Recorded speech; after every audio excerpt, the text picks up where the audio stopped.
Much of what both Barry and I were going to say was said in Peter's unexpected, extended stint inside.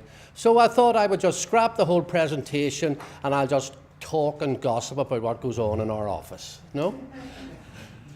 Right. The presentation is in two parts. I'm going to deliver one part and Barry is going to deliver the other. For those who have come across us previous 2 days, we're a bit of a team. When I joined Cooperation Ireland 9 years ago, one of the first jobs that I was given was to look after Barry and to mould him and knock the rough edges off him. And I've tried for over 9 years, okay? And I think I've succeeded in some way, okay? But he still does not know how to tie a tie, okay? All right? Anyway, that's by the by. I'm going to talk to you about the conflict that happened in Northern Ireland over the last sort of 40 years. And then Barry will follow it up by what we've learnt from that conflict, okay? I'll talk about the stages that Peter mentioned, making the peace, keeping the peace, building the peace, ensuring the peace. It can be said that Northern Ireland is probably one of the most researched conflicts in the world. People have written books about it. They've produced very graphic pictures of our murals. They've explored everything. They have researched it and so on. So it's a very, very well documented conflict. We still don't know what happened in it. It's a very complex situation. So no matter who we think started it, what caused it, or whatever, for over the last sort of 30 years, this is what we have had to endure.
Peter talked about the stages of peace that Cooperation Ireland works with, and the first stage being the peacekeeping stage, where the churches, the agencies and so on, and community groups. Anyone know who those two are? Anyone remember?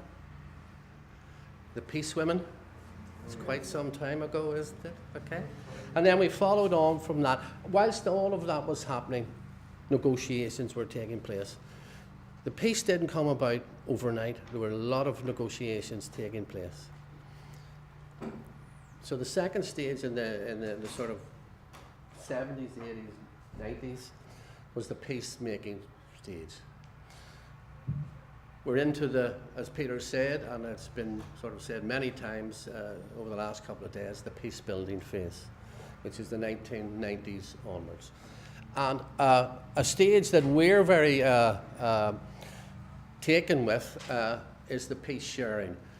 I believe that, or I feel that Northern Ireland has received funding, help, assistance from many countries, from many governments, from many people, from individuals and so on, and they've poured lots and lots and lots of money into Northern Ireland.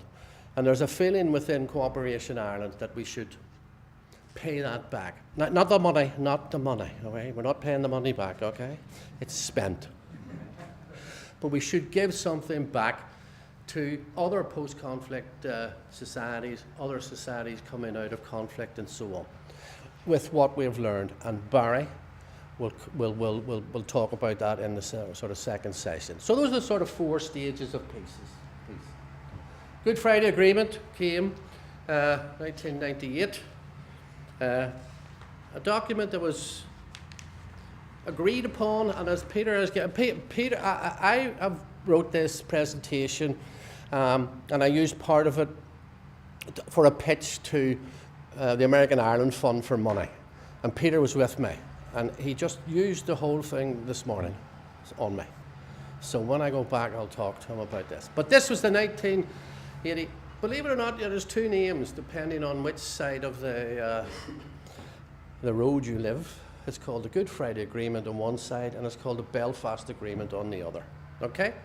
It had 3 strands. It had the status and the system of government in Northern Ireland within the United Kingdom, which was strand 1.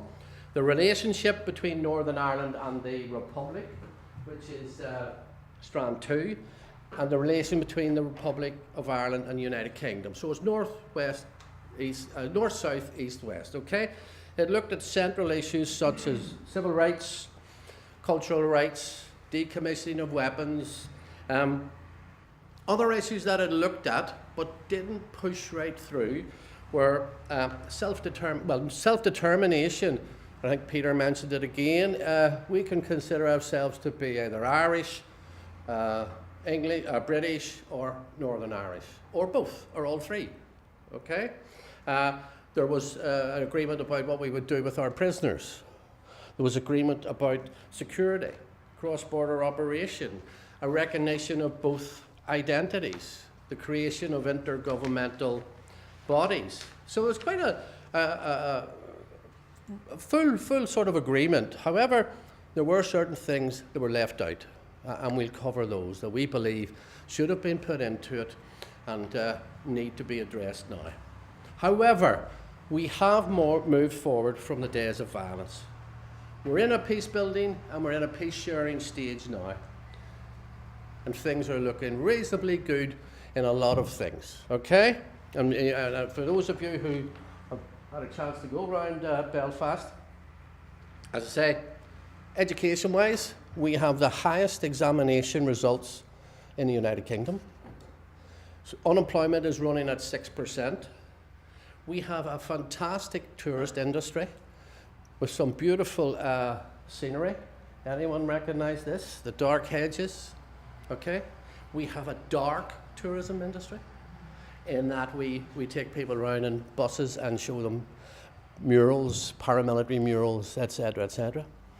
And we have a movie tourism industry, because a lot of movies are being produced here. We have a HBO produces Game of Thrones here.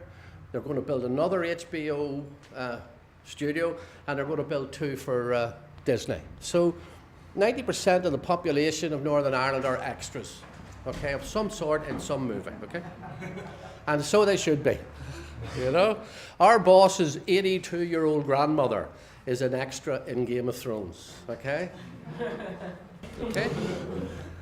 So, okay, on the flip side, we have, as Peter said, in some cases, settled for separateness, okay? And we have to ensure that we don't drift back when things are beginning to look good, okay? We have to make sure that we do not drift back. So, what are the things that we've missed out on? What are the things that are still causing us problems, okay, that we need to do during this peace building phase, okay? And again, Peter said them, peace walls have increased. Now, I don't know whether that is due to violence, sectarianism, racism, or is it a part of modern day life that we would like to move ourselves into gated communities? Something for the researchers to look at. Segregated housing and education, again, running very high in terms of 95% and 93% segregated. Dissident violence is still there, and the threat is severe. And the influence or the sort of hold that paramilitarism has on some communities more than others, but it's still there in the background. There are, in a lot of communities, poor leadership that cannot lift the communities up and drive them forward, and are always being dragged back to the past. We have the past, and that's a big thing, and I hope Barry will have time to delve into that and share some thoughts on that. Cultures. We have retreated into our separate cultures here. We did at one stage where the cultures blended into each other. Now they're separate.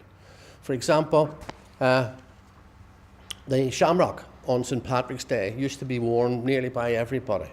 Now it's worn exclusively by one side of the community and not the other. And there is a risk, if we don't look at it very carefully, of going back to those days. So there's still quite a bit to do. There's new tensions arising. There are things that are coming up. For example, look at those pictures. Now, the difference between those pictures and what I showed at the front, well, they're in colour to start with. The haircuts are different. The clothing are different, okay? But they were taken within the last 2 or 3 years. So there is still this possibility of violence. There are flashpoints, interfaces. It could be against the police, okay? It could be against each other.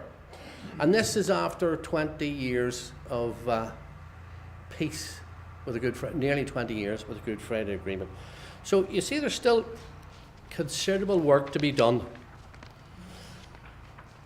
And I think what Cohesion Ireland are aiming for is that we are involved in that building of the peace by looking at all those particular flashpoints, the racism, the sectarianism, and so on. And our role is to bring those two communities together to cooperate. It's sort of like the clues in the name.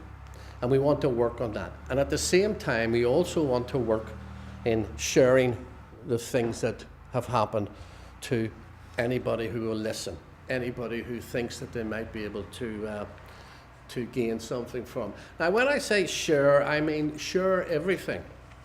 Not just the things that worked, because sometimes the things that didn't work are probably more important. The things that you say. Also, sharing things about when to do something and when not to do it. You know, if you're going to do something and you're going to wait and then introduce something else, we may have the sort of evidence that doesn't work. Okay? So we want to share all of those particular things with everybody, and at the same time, we want to continue to build the peace. Okay? So this is me finished, ahead of time, as Arnold has just told me, and now my protege, Barry. Yeah. We'll take over. Thank you. Thank you very much. Thank you.